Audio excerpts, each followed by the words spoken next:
Deus vai estar orando para ele mais uma vez. Amém?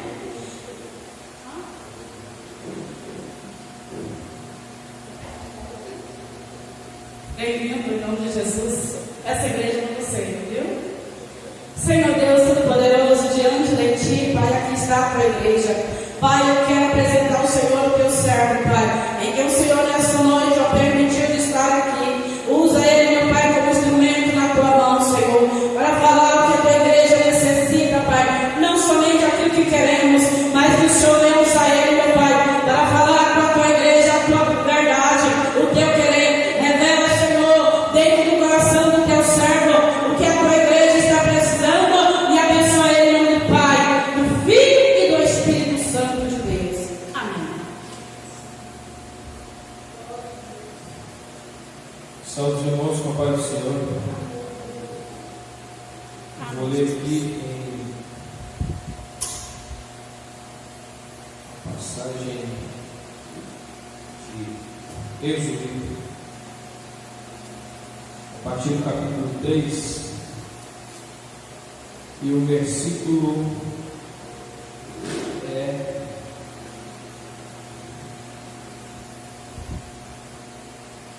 versículo 14. Disse Deus a Moisés: Eu sou o que sou. É isso que você dirá aos israelitas: Eu sou, e enviou a vocês. Os irmãos podem tomar nosso assento.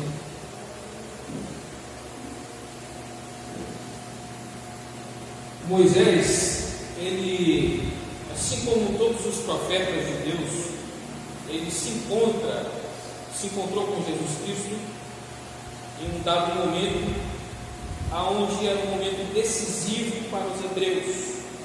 E ele encontrou com Jesus Cristo, ele encontrou com Deus, com o Yod-Heh-Vav-Heh, que é o Yahvé, o Yeriê, que é o Eu Sou.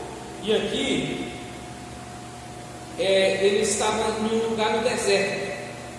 A gente sabe que aquelas montanhas que estão ali em redor do Egito, Israel, são lugares áridos, terra seca, são lugares onde são desertos. E se tiver alguma árvore, é como se fosse uma Coca-Cola no meio do deserto. É algo raro. E ali tinha uma sarça, como se fosse uma raiz em uma terra seca, em uma terra árida, em uma montanha. E nessa árvore Deus se apresenta para Moisés. Nessa árvore Deus fala que o nome dele é Eu Sou.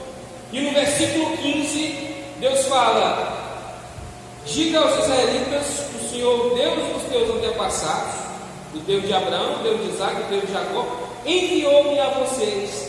Esse é o meu nome para sempre, o nome pelo qual serei lembrado de geração em geração. O nome dele para sempre, o nome Eu Sou. Então, ele se manifestou para Moisés, e aí Moisés passa a ter ao conhecimento de quem é Deus. Antes de continuar, queria estar agradecendo o pastor Edson e sua esposa, pastora. Quero dizer que estou muito feliz de estar aqui e que Deus tem um plano que a gente possa ser grandes amigos, porque a gente, no caminhar, na nossa caminhada, nós encontramos pessoas que são amigos verdadeiros, e nós encontramos aqueles que não são amigos, aquelas pessoas que são de passagem. Então, essa visão que Moisés tem na sarça ardente, ela não se consumia, ela queimava, mas não se consumia. Isso, a árvore quer dizer o ser, a pessoa, saída de uma terra seca. E aí, Isaías, no século 7, 700 anos antes de Cristo, Isaías, ele fala que Jesus Cristo ele é uma raiz que saiu de uma terra seca, que a visão que ele tem em Isaías 53, quando ele fala de Jesus Cristo, ele está falando que Jesus Cristo, ele não tinha parecer nem formosura. No 52, Isaías 52, ele está falando que não é da pessoa, da aparência física, mas ele está falando aqui o que o mestre estava passando. Isaías 52, Aleluia, glória a Deus. 52, e o versículo 14 está assim, ó. Assim como houve muitos que ficaram pasmados diante dele, olha só, introduzindo o 53, a sua aparência estava tão desfigurada que ele se tornou irreconhecível como homem. Aqui está falando do servo sofredor. No 53 ele vai falar que ele cresceu diante dele como um broto tenro, como uma raiz saída de uma terra seca. E aí, quando você lê o 53 inteiro, você vai ver que ele fala: pelas suas pisaduras fomos sarados, o castigo que nos traz a paz estava sobre ele. Aqui o Isaías está dando a entender que é o Cristo, que é o servo sofredor, que Deus se manifesta de forma humana e morreria por nós, seria o servo sofredor. E aí nós entendemos então por que ele aparece em uma sarça, em uma raiz de uma terra seca. Por que ele fala com Moisés em uma terra seca, em uma terra árida?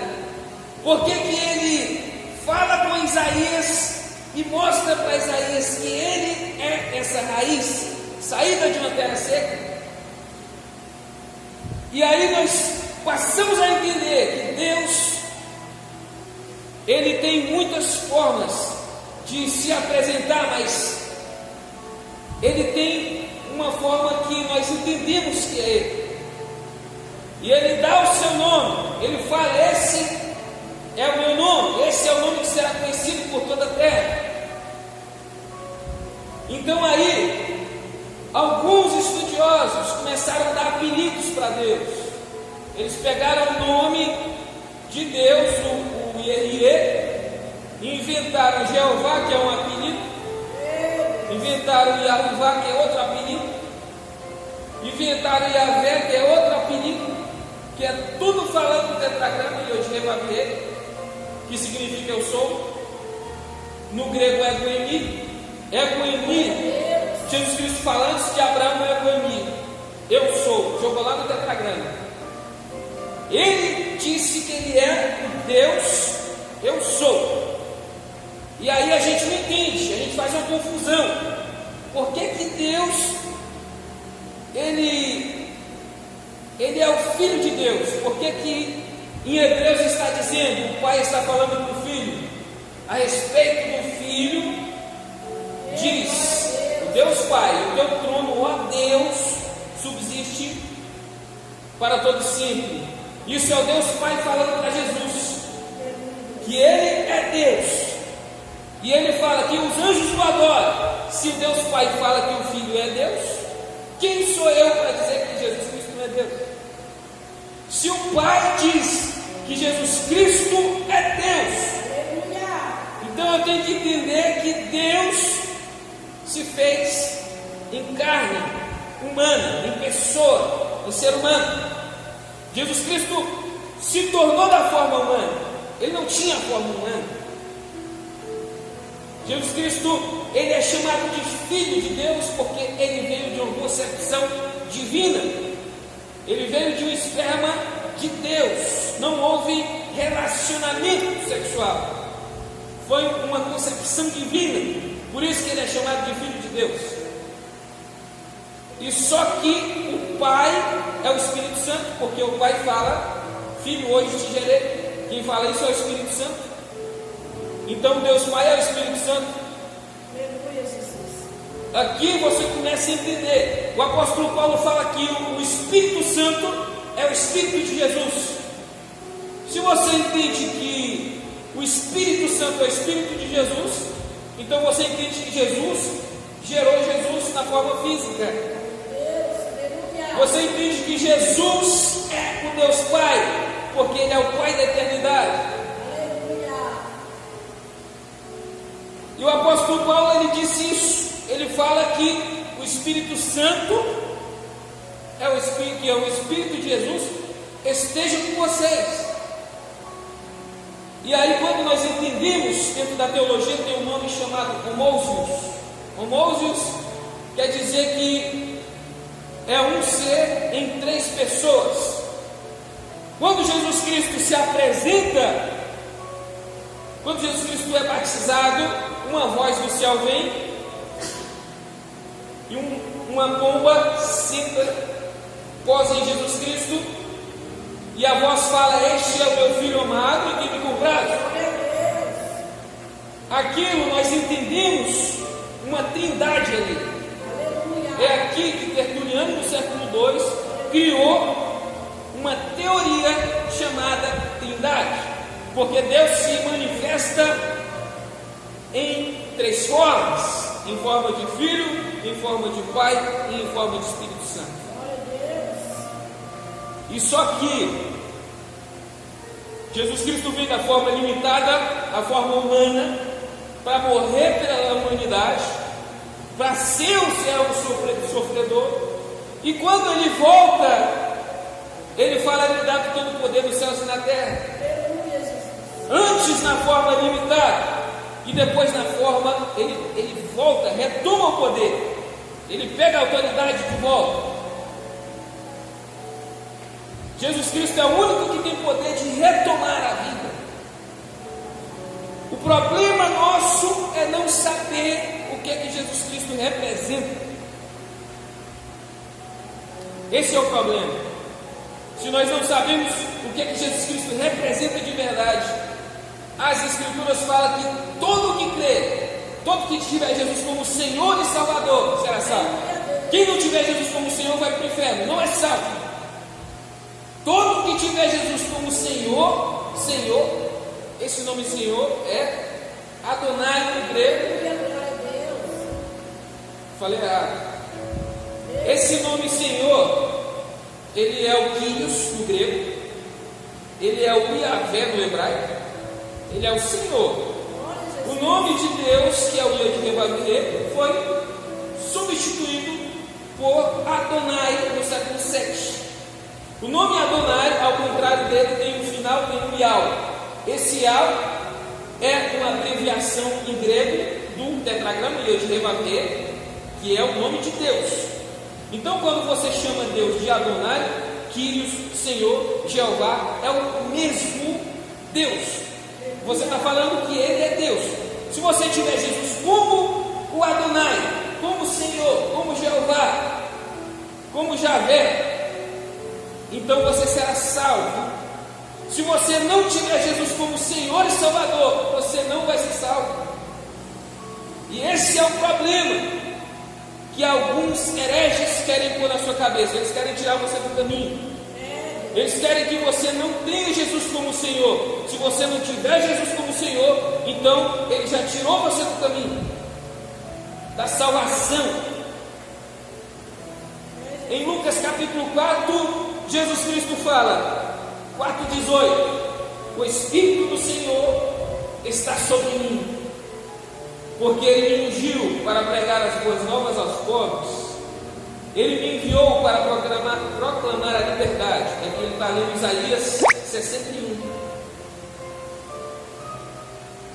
Liberdade aos presos e recuperação da vida aos cegos, para libertar os oprimidos e proclamar o ano da graça do Senhor. E aí, os judeus, qual que é o problema? Qual que é a confusão dentro do cristianismo? É os judeus, o judaísmo. O judeu, eles tentam envergonhar Jesus Cristo. Eles tentam humilhar Jesus Cristo. Eles tentam dizer que Jesus Cristo não é o servo sofredor. Eles tentam dizer que Lucas capítulo 4, versículo 18 é uma farsa. É uma seita diabólica. Existem diabólicos, satânicos, braços da maçonaria, que eles tentam tirar o senhorio de Jesus Cristo. Eles tentam mudar o que está na palavra de Deus. A palavra de Deus está dizendo que Jesus Cristo é o servo sofredor, está dizendo que Jesus Cristo tem as formas como o leão da tribo de Judá e como o cordeiro, que é o sacrifício. Como o leão, ele vem para reinar como o rei dos reis e senhor dos senhores. Como o cordeiro, ele vem para morrer por você. E aí quando você lê Levítico capítulo 5, onde vai falar de um sacrifício, de um segundo Adão, de uma necessidade da humanidade. A humanidade peca em Adão, todos nós pecamos em Adão, e nós precisávamos que esse problema fosse resolvido. E em Levítico 5 vai estar explicando que quando um sacerdote peca, tem que ser morto um cordeiro, macho sem defeito, perfeito, para que pague o pecado da humanidade. E aí é aqui que entra a figura do sacrifício de Jesus Cristo. Jesus Cristo é o macho sem defeito. Jesus Cristo é o cordeiro que foi morto, como fala em Apocalipse. Jesus Cristo é aquele que foi morto, mas está vivo para todo sempre. Na sua coxa está escrito Rei dos Reis e Senhor dos Senhores. O Senhor dos Senhores aqui, Ele é Deus dos deuses. Ele é soberano. E nós precisamos entender isso. Porque se nós não entendermos aquilo que é Jesus Cristo, nós vamos ficar como está aqui em Marcos capítulo 5 e o versículo de número 40. A gente vai ficar rindo de Jesus Cristo. Olha o que Jesus Cristo fala para o pessoal rir dele. A criança não está morta, mas dorme. Todos começaram a rir dele, porque todos estavam equivocados. Só Jesus Cristo sabia do que ele estava fazendo. Ninguém sabia. Todos estavam equivocados. Jesus Cristo, ele fala que a criança não morreu, mas ela dorme. E aí todos começam a rir dele, começam a zombar dele. E quem ri não conhece o milagre, não conhece o Espírito Santo. Jesus Cristo não chama aqueles que estão rindo dele para andar com ele. Quem ele chama aqui é Pedro, Tiago e João, irmão de Tiago. Eram os que andavam com Jesus Cristo. Jesus Cristo não chama aqueles que zombam dele para andar com ele. Se você zomba de Jesus Cristo, se Jesus Cristo não é o Senhor da sua vida, então você não anda com ele, você não prova dos milagres dele, você não vai ver o agir de Deus na sua vida. Nós temos que entender o senhorio, por que Jesus Cristo é importante. E aí no livro de Marcos, eu marquei algumas passagens aonde explica um pouco, fala um pouco de Jesus Cristo, um pouco dos seus milagres. Quando o demônio fala para Jesus: vieste nos destruir, sei quem tu és, o Santo de Deus. Jesus Cristo não dá suco para o diabo, não. O problema nosso é que nós damos ouvido para a serpente, e a serpente nos engana, a serpente nos destrói, ela acaba com a nossa fé, e nós não podemos dar motivo para a serpente. Jesus Cristo já dá um checkmate no demônio: cala-te, sai dele, não tem assunto com Satanás, você é firme em Cristo, você não tem assunto com o diabo. O problema da primeira mulher foi ela dar ouvido para a serpente.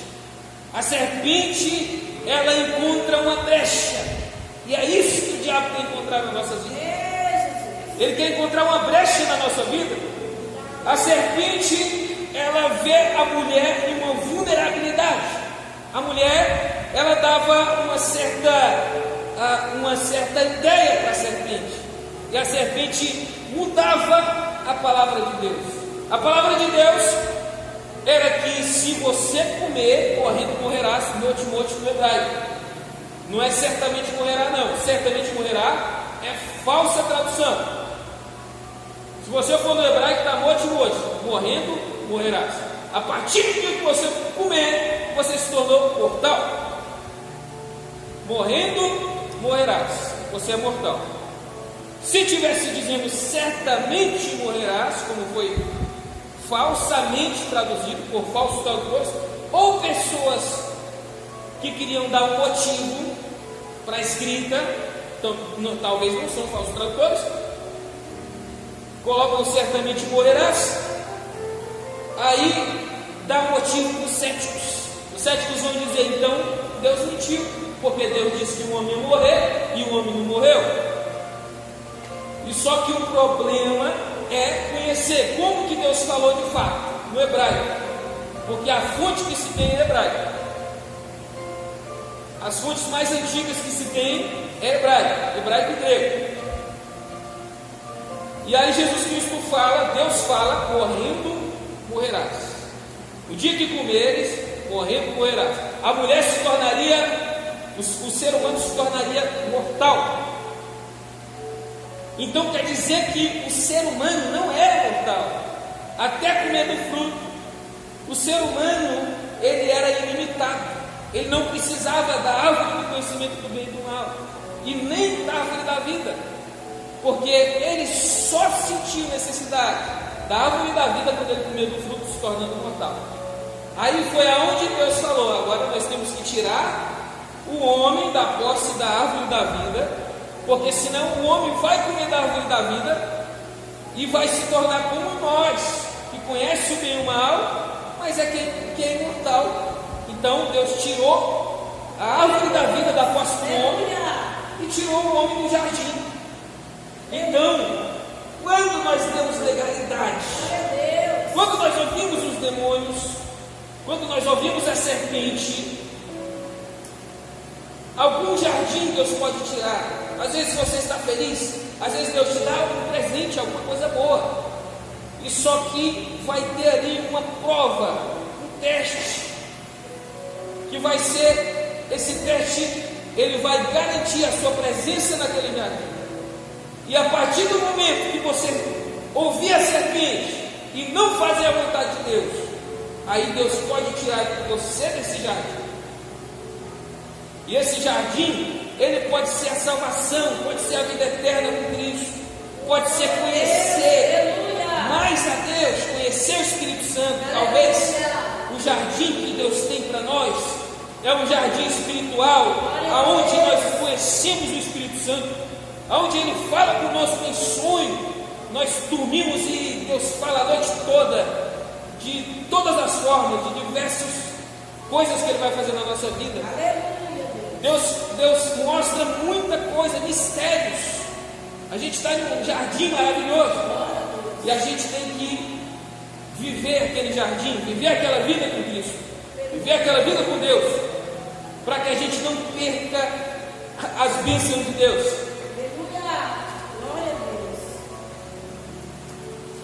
Então Jesus Cristo, Ele nos ensina segredos, muitos segredos, no seu agir. Quando nós lemos a palavra de Deus, nós vemos Jesus agir e nós entendemos como que Deus pode fazer um milagre na sua vida.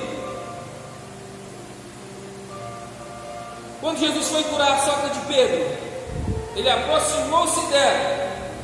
Nós não podemos ficar distante de Jesus. Tomou-a pela mão, ajudou a levantar-se e a febre a deixou. No momento que Jesus Cristo se aproximar de você, que você chamar Jesus Cristo, a febre, a doença, a febre e o problema vai passar da sua vida. E você tem que entender como que eu chamo Jesus Cristo, como que Ele se aproxima de mim. As Escrituras falam: chegai-vos a Deus e Ele se chegará a vós. Nós precisamos se achegar a Deus, porque Jesus Cristo falou: estarei convosco todos os dias, até a consumação dos séculos. Jesus Cristo, Ele foi e falou: enviarei o Consolador, que já está entre nós, mas Ele não vem se eu não for. Ou seja, é Ele mesmo, mas na forma de Espírito. O Espírito Santo seria enviado. E se Ele não fosse, o Espírito não vem.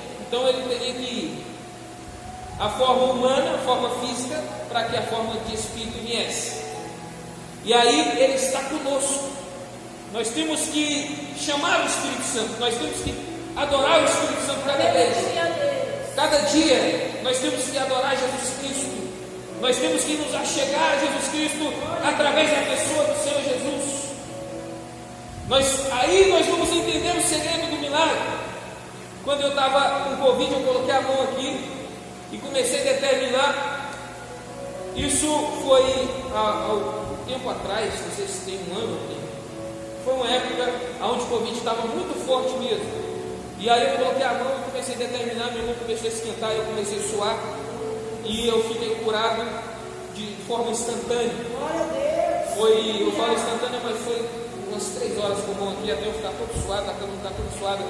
Meu irmão ficou um mês com o Covid e eu fui curado na hora. Isso é quando você entende que Jesus Cristo ele veio com um objetivo na terra. As Escrituras falam que nós nos tornamos filhos de Deus. Então, quando nós nos tornamos filhos de Deus, então nós passamos a entender um pouco da pessoa de Jesus Cristo. Nós passamos a entender um pouco do milagre. Aquilo que Jesus Cristo faria também será possível para os seus filhos. Glória a Deus, aleluia.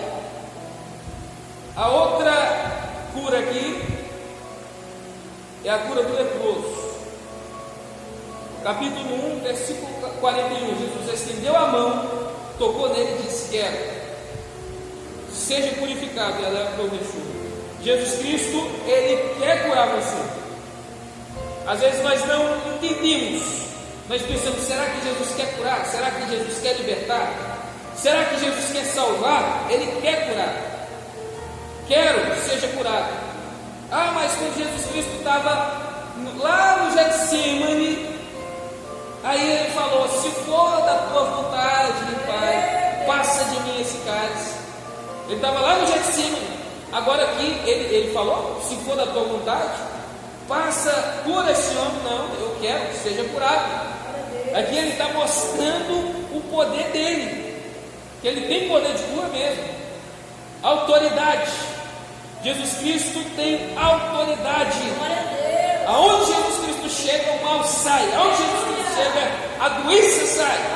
Aonde Jesus Cristo chega, as pessoas são libertas. E Ele quer libertar, Ele quer salvar, Ele quer perdoar, Ele quer fazer o bem. Glória a Deus, aleluia. Então, quando Ele está lá no Getsemane, é diferente, porque Jesus Cristo, Ele faz uma pergunta para o Pai. O Pai mudaria o plano que Ele fez antes da fundação do mundo. Que o apóstolo Paulo fala que nós somos salvos antes da fundação do mundo. Antes que Deus dissesse haja luz, Ele disse haja luz. Deus já tinha planejado a morte do Filho. Deus já tinha planejado se tornar da forma humana, nascer como ser humano e morrer pela humanidade. Isso já estava nos planos de Deus.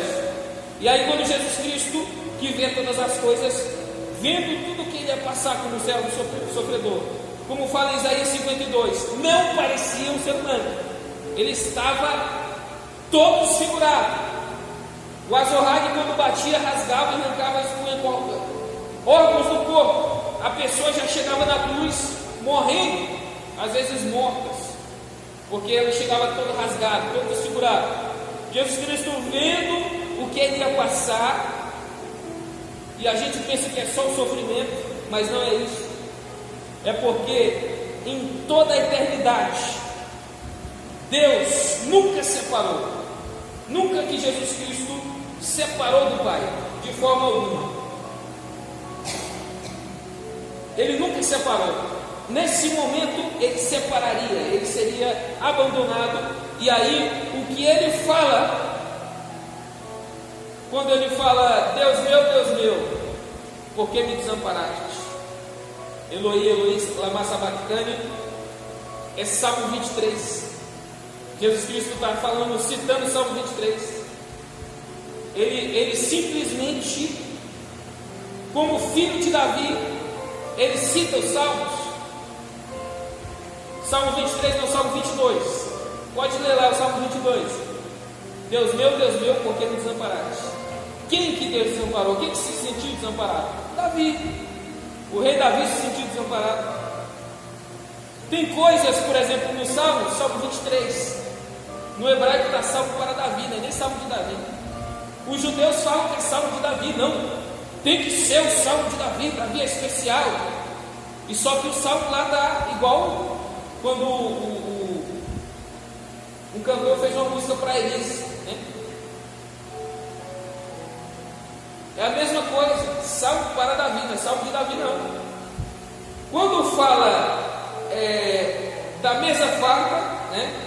O Senhor é meu pastor e nada me faltará, está falando de um camponês que para ele a recompensa que ele queria era uma mesa aonde ele foi consagrado pelo sacerdote Samuel, uma mesa farta, aonde o sacerdote Samuel falou. O rei Davi, quando Samuel fala, resta alguém, mais alguém entre teus filhos aqui, alguém entre os mancebos? E aí, porque não é nenhum desses que estão aqui, que é falado que resta Davi. Ele fala, então a gente só vai sentar na mesa e só vai comer quando chega Davi. Enquanto Davi não chegar, a gente não senta. É isso que o Salmo está falando. Essa mesa farta que espera Davi para a consagração é uma coisa especial. Aleluia, Deus. Então, quando fala que Jesus Cristo é o filho de Davi, ele não é literalmente filho, mas é descendente. Ele vem da descendência de Davi. E aí, como filho de Davi, ele cita palavras de Davi, muitas palavras. Essa que ele cita na cruz, Deus meu, por que me abandonaste? Então aí é onde os hereges, né, os falsos profetas falam, se Jesus Cristo chama Deus de Deus, então ele não é Deus. Se ele fala que ele tem um Deus meu, então ele não é Deus. Não, ele está citando o Salmo 22. Simplesmente. Aleluia, Jesus. Glória a Deus. Glória a Deus. Aleluia, Jesus. Aleluia, Deus. A outra milagre de Jesus são os 4 amigos. São 4 amigos que estão dedicados em ajudar a que o seu amigo paralítico fosse curado. Então, por causa da multidão, não podendo levá-lo até Jesus por causa da multidão, está no capítulo 2.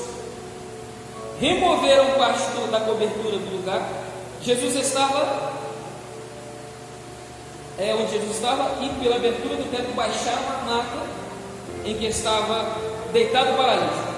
Vendo a fé que eles tinham, Jesus disse ao paralítico: filho, os seus pecados já estão perdoados. Antes de falar disso, eu tenho que finalizar a fala que eu estava, quando eu disse que Jesus Cristo fez uma pergunta para o Pai, se ele mudaria o plano eterno do Pai.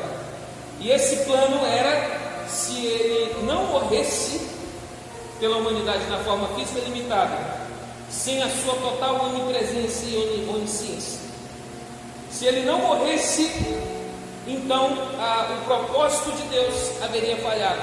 É tanto que a serpente tenta, o diabo tenta, para que Jesus Cristo não chegue ao seu propósito final. Louvado seja Deus. Então, quando Jesus Cristo faz essa pergunta de forma limitada, o Pai responde para ele, o Pai consola ele, porque Deus é consolador.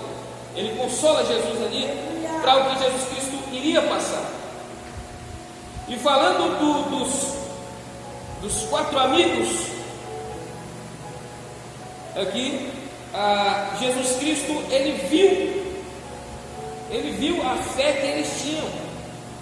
Uma coisa que nós temos que entender, que Jesus Cristo, na forma limitada, na forma humana mortal, antes de sua morte e ressurreição e glorificação de corpo, porque, como fala o apóstolo Paulo, que nós temos um corpo e nós temos uma casa, mas teremos uma mansão. Essa mansão é um corpo glorificado, imortal e incorruptível. Então, Jesus Cristo, na sua forma mortal, antes da glorificação, ele viu a fé, ele estava vendo a atitude, dentro da atitude de 4 amigos, ele viu fé. Jesus Cristo, ele está olhando como ele está em espírito, e ele está convosco, ele está conosco todos os dias. Ele está na sua onipresença, que é um dos atributos divinos de Deus, que é ser onipresente. Ele está em todos os lugares ao mesmo tempo, na pessoa do Espírito Santo, que está vendo todas as coisas. E só que o poder da onipresença ele está em todos os lugares, e se ele não quiser estar, ele pode não estar também. E isso é um poder da onipresença, da onipotência, porque senão ele não é onipotente. Por causa da onipotência, ele pode estar. E as Escrituras falam que onde estiver 2 ou 3 reunidos em meu nome, ali eu estarei. Então é certeza que Jesus Cristo, os olhos de Jesus Cristo estão aqui nesse momento. E Jesus Cristo, ele vendo todas as coisas, ele vê a sua atitude, e através da sua atitude ele vê a sua fé. E aí Jesus Cristo, ele tem que ter um motivo para agir. Jesus Cristo, ele não age de qualquer forma, ele precisa de atitude, ele precisa de coragem, ele precisa de fé. E quando ele olha para você, para o seu trabalho, para a sua dedicação, para a vida que você leva com ele vê a sua atitude. E por causa disso ele fala: eu vou agir na sua vida. Eu vou agir na sua vida, por mais que você estiver em dificuldades, por mais que você passar pelas águas, eu passarei com você. Se você passar pelo fogo, a chama não arderá em ti. Ele vê você por onde quer que você esteja, e ele vê a sua atitude, e aí ele vê a sua fé. Por isso que nós sabemos, eu sei que Deus vai agir na minha vida, eu sei que Deus age na minha vida, porque Deus está vendo a minha atitude, Deus está me observando, Deus está andando comigo. Então aí quando ele perdoa o pecado, aí as pessoas não entendem, elas pensam: peraí, mas ele curou o pecado do cara, eu acho que ele não quer curar esse cara aí, por isso que ele perdoou o pecado dele, talvez ele não pode curar. E aí Jesus Cristo fala: mas para que vocês saibam que o Filho do Homem tem na terra autoridade para perdoar pecados, disse ao paralítico: eu lhe digo, levante-se, pega a sua maca e vá para casa. E ele se levantou, pegou a maca e saiu à vista de todos, que atônitos glorificavam a Deus, dizendo: nunca vimos nada igual. Então ele, Jesus Cristo, ele perdoa pecado para mostrar que perdoar pecado é algo maior do que curar uma enfermidade, que é uma autoridade maior. Se tem alguém perdoando o pecado, então tem alguma coisa de divino nele. Ele não é normal, ele está perdoando o pecado. Só quem pode perdoar é Deus. Então aí já vira a confusão. E Jesus Cristo, ele confundiu a mente dos judeus. Ele deixou os judeus sem ter para onde ir, sem ter para onde correr. Eu perdi um amigo judeu. Eu conversava com esse amigo em um grupo e conversava pessoalmente. Eu falei para ele que Jesus era Deus. Esse amigo não conversa mais comigo. Ele ficou com raiva de mim, com ódio de mim, porque eu falei que Jesus é Deus para ele. E a outra,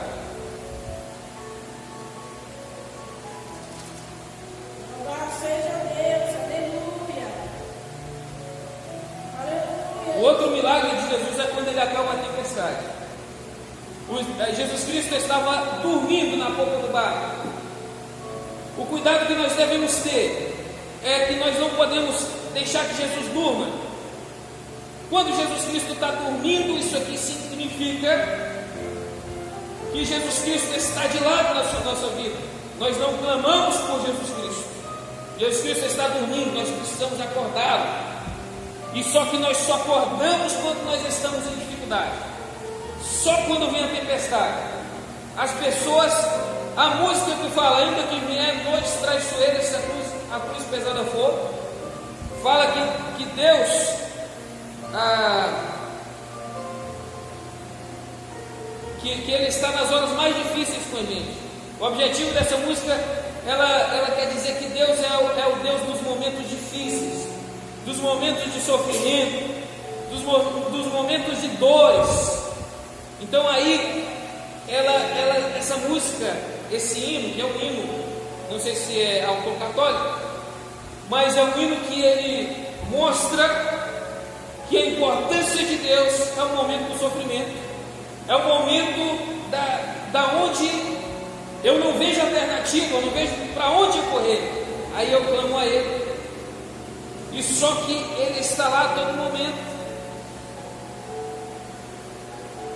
Eu acho que os discípulos tinham que estar, Jesus Cristo na sua forma limitada, física, cansado, dormiu.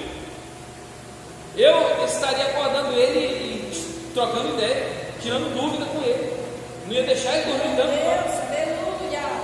E aí os discípulos, eles perguntam: mestre, não te importas que morramos? É o que eu entendi quando eu estava com aquela Covid muito forte mesmo. Eu pensei assim: parece que Deus não está nem aí para mim. E aí quando eu coloquei a minha mão, começou a esquentar e viu aquele fogão forte, aí eu pensei: peraí, mas Deus já colocou a cura em mim? Ele já colocou o poder de cura? Já colocou a fé em mim? E só que Ele não falou nada para mim. É como se Ele tivesse, talvez, falou no meu espírito, e eu entendi que eu tivesse que colocar a mão. Mas assim, é como se Ele não estivesse se importando comigo. É como se Ele não estivesse nem aí. Se eu morresse, tanto faz, eu estava vivo com o corpo. Para Deus tanto fazia, era o que eu pensava. E só que isso é porque vai chegar um momento na sua vida onde você vai ter que acordar Jesus na sua vida. É onde você vai ter que trazer a teoria para a prática. É onde que aquilo que está escrito vai ter que se tornar real na sua vida. Está escrito lá um milagre: Moisés abriu o mar. Peraí, será que todo mundo acredita nisso? Outro milagre: Jesus Cristo curou um cego. Eu nunca vi um cego ser curado. Eu vi paralítico. Então, talvez viu, não acreditou que ele era cego. Mas Deus opera ainda milagres no nosso dia. E aí quando Jesus Cristo se levanta, o que ele faz? Ele repreende o mar. Aquieta-te, acalma-te. O vento aquietou e fez completa bonança. Então o Senhor, quando o Senhor se levantar na nossa vida, Ele vai mandar o vento da nossa vida acalmar a tempestade, a dificuldade, aquilo que você estiver passando de sofrimento, que você clamar a Deus. Ele precisa se levantar, Ele precisa mostrar para você que Ele está junto com você, que Ele está acordado do seu lado, que Ele está operando, que Ele é um Deus vivo, que Ele não é um Deus de contos, mas é um Deus real, um Deus que existe, é um Deus que subsiste, é um Deus que, quando fala de existência, Ele transcende a existência, transcende o ser e o nada. Ele pode existir, Ele pode desaparecer, mas Ele pode estar vivo, Ele pode estar no lugar. Aleluia, Deus. Glória a Deus. Aleluia. A outra coisa acerca dos milagres é quando Jesus Cristo cura o gadareno. Os demônios, eles pedem permissão. Eu não vou nem falar, porque o gadareno já é uma pregação, mas eu não vou falar do gadareno. Eu só vou falar para onde que os demônios queriam ir. Os demônios, eles pedem, imploravam a Jesus com insistência que não os mandasse sair daquela região. Uma grande manada de porcos, eles pedem para ser jogado nos porcos. Os porcos são aqueles que, simbologicamente, ali era literalmente porcos, mas os porcos, espiritualmente falando, são, por exemplo, bares são aonde Deus já nos tirou. Eu nunca passei por bar, mas eu passei pelo mundo. Eu conheço o mundo. Bares, boates, os ímpios, eles estão cheios das entidades, cheios dos demônios, cheios dessa pressão, porque eles vão para lá, aonde as pessoas não agradam a Deus, e eles possuem os corpos. Por isso que você, na casa de Deus, você está guardado. Porque se você estivesse na presença de Jesus e os demônios falassem: eu posso ir para aquele ali, eu posso atacar o Pedro, eu posso andar na vida dele, e Jesus Cristo fala: tantas vezes, Pedro, que o diabo me pediu para se andar na sua vida e eu não deixei. Então Deus não permite que o diabo toque você quando você está buscando a Deus. Quando você está na casa de Deus, Deus não vai permitir que ele toque, o mal toque em você.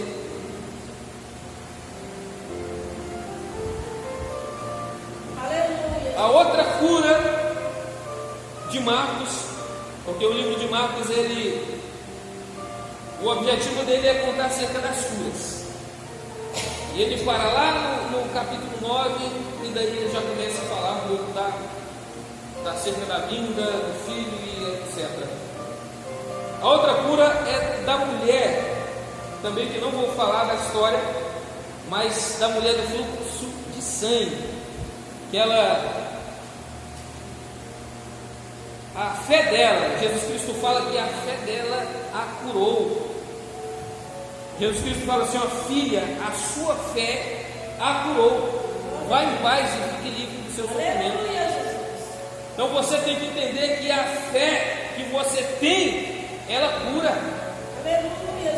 Você tem que entender que se você tem fé, então você já tem a resposta, você já tem a cura. E a fé que ela tinha era tocar em Jesus. Se não tocar em Jesus, não tem atitude e não tem cura. Ela precisava tocar nas vestes de Jesus.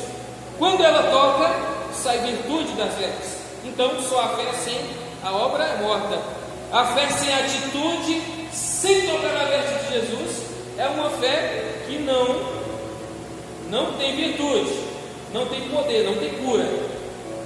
Então a fé precisava tocar em Jesus, e ela entendeu o segredo do milagre, e é o que nós temos que entender na nossa vida. Aleluia, glória a Deus, glória a Deus, aleluia. Deus, a última milagre que eu vou falar, tinha mais, mas já para finalizar, está em Marcos capítulo 9. Marcos capítulo 9 e o versículo 22. Muitas vezes esse espírito tem lançado no fogo e na água para matá-lo, mas se podes fazer alguma coisa, tem compaixão de nós e ajuda-nos. Se pode, né? Jesus pergunta: se podes?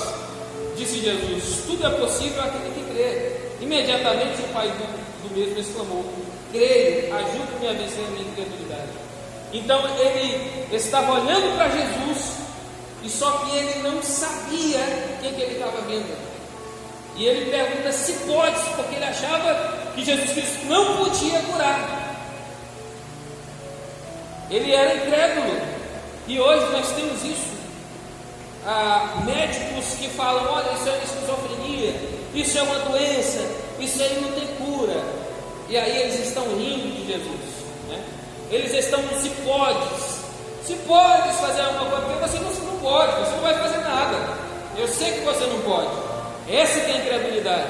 E aí quando Jesus Cristo pergunta para ele se podes, ele já pede desculpa: me ajuda a vencer a minha incredulidade. Ele estava mostrando para Jesus Cristo que ele era incrédulo. Esse é o problema de nós não conhecermos o Espírito Santo. É nós andarmos com Jesus Cristo e sermos como Tomé.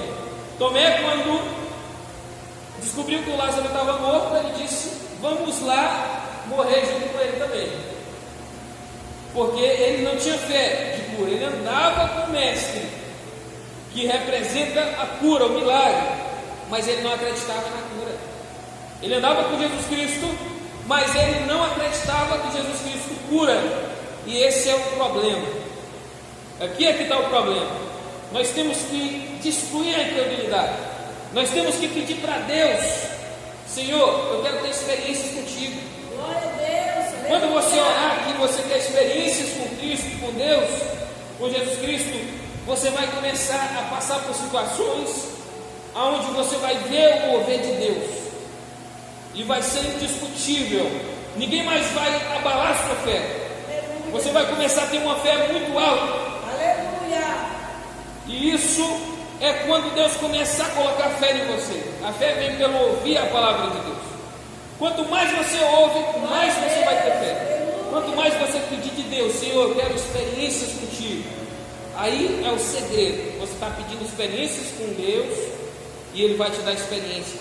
Aleluia. Ele vai mostrar para você, Ele vai ensinar você o caminho da verdade, o caminho da fé, o caminho do milagre. Glória a Deus. Aleluia, Jesus. Em uma outra situação, na mesma situação, os discípulos chegam para Jesus e perguntam, né, que esse é o último milagre que eu ia falar: por que não conseguimos expulsá-lo? Jesus fala: essa espécie só sai pela oração e pelo jejum. Então, nós precisamos, se nós queremos ver o agir de Deus, nós precisamos agir, nós precisamos fazer a nossa parte, oração e jejum. Nós vamos fazer um propósito com Deus agora, e aí esse propósito que você faz, ele vai determinar a bênção de Deus na sua vida. E aí os discípulos não entendiam, eles não entendiam por que ele consegue, por que ele expulsa, e nós não conseguimos. Se nós andamos com ele há tanto tempo, se nós aprendemos com ele há tanto tempo as suas lições, nós representamos tanto, e aí só sai pelo jejum e pela oração. Aqui foi a resposta, não tinha outra saída. Eles precisavam ter um momento de jejum e oração. E aí, como o noivo estava na terra, então os convidados do noivo não jejuam. O próprio Jesus Cristo falou. Quando Jesus Cristo vai, eles jejuam. Aí sim, eles se aproximam do Espírito Santo.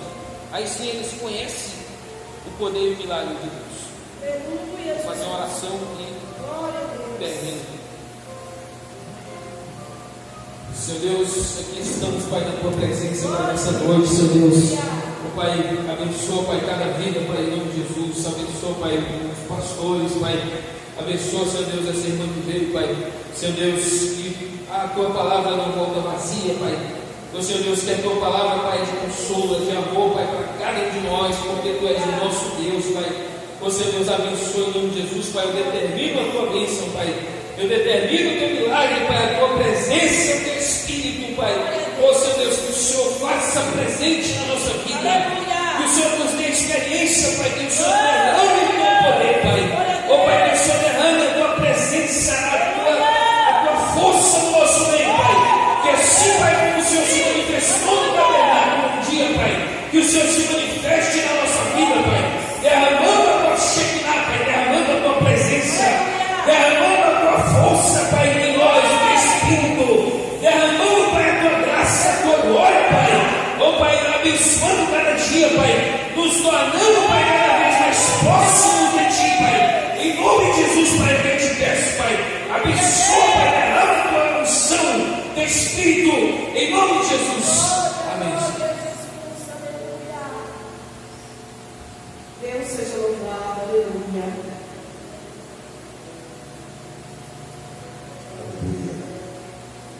Salve a igreja da paz do Senhor, amém. Deus nos abençoe a sua glória. Agora não esqueci do não. Glória a Deus.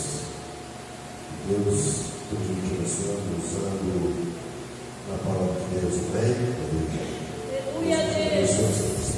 Aleluia. Glória a Deus. Quero te convidar para vir à noite, quero estar junto. Em nome do Pai, do Filho e do Espírito Santo, né? Pastor, Pai, toda essa oração, né? A oração final, agradecer a Deus, também, do bem que nós estamos aqui, um grande culto,